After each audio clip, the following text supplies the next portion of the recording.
3 years into her marriage with Damien Blackwood, Alara Vance received the good news. She could finally leave him. Your sister will be back in a month. For this last month you will continue to play her part perfectly. On the other end of the line, her mother's voice was as cold and remote as ever. When it's all over, I'll give you $5 million.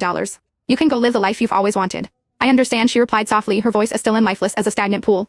Hanging up, Alara looked up at the enormous wedding portrait hanging on the wall. In the photo, Damien was breathtakingly handsome in a tailored suit, a man who looked sculpted by the gods. And she, adorned in a priceless designer gown, wore a gentle, captivating smile. 3 years, she murmured, her fingertips tracing the edge of the frame. It's finally ending.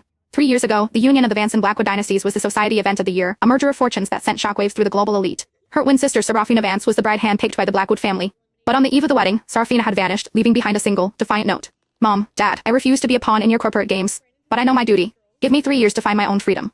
After that, I'll come back. To salvage the multi-billion-dollar alliance, the Vance parents had no choice. They summoned their other daughter, the twin they had cast away to the countryside years ago, and brought her back under the cover of night. And just like that, Alara Vance, the girl raised in obscurity, who had never even been invited to a family gathering, stepped into her sister's life, put on her sister's dress, and became the substitute bride. Damien doesn't love your sister. He loves the scholarship student his family sponsored. Her mother had warned her on the night before the wedding, her words like shards of ice. Life with him won't be easy. But all you have to do is keep your head down, wear your sister's name, and survive these 3 years.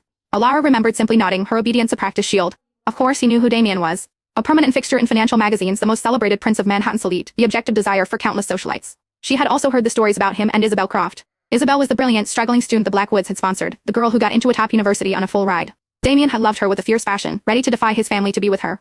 But Isabel, proud and fiercely independent, refused to accept the love that came without blessing. She broke it off and left the country. The Blackwood family, overjoyed, immediately arranged Damien's marriage. Married life was even harder than Alara had imagined. Damien's study was a shrine to Isabel, filled with her photographs. Every week he would take a private jet to Paris just to catch a glimpse of her from afar.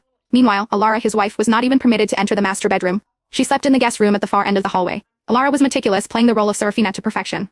To ensure the corporate alliance remained intact, she had spent the last 3 years being impossibly, almost insanely, good to Damien. When he worked late, she left the porch light on, waiting for the sound of his car in the drive. When his stomach acted up, she woke at 5 every morning to prepare the simple broth he could tolerate. He loved quiet, so she became the quietest thing in the house, a ghost in her own home. Slowly, whispers began to circulate through their social circle. Mrs. Blackwood was devastatingly in love with her husband. And the way Damien looked at her, it seemed to change, to soften. The photos of Isabel in his study disappeared.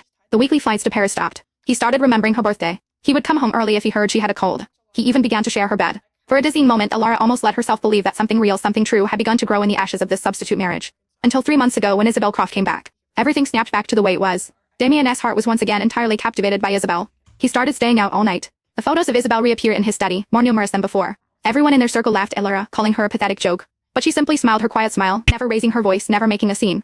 Because she had never, ever loved Damien. The only reason she stayed was for the money and the freedom her parents had promised. His affection would have made her life easier, yes. But his indifference, it didn't matter. No one knew that while Alara and Serafina were twins, their fates were worlds apart.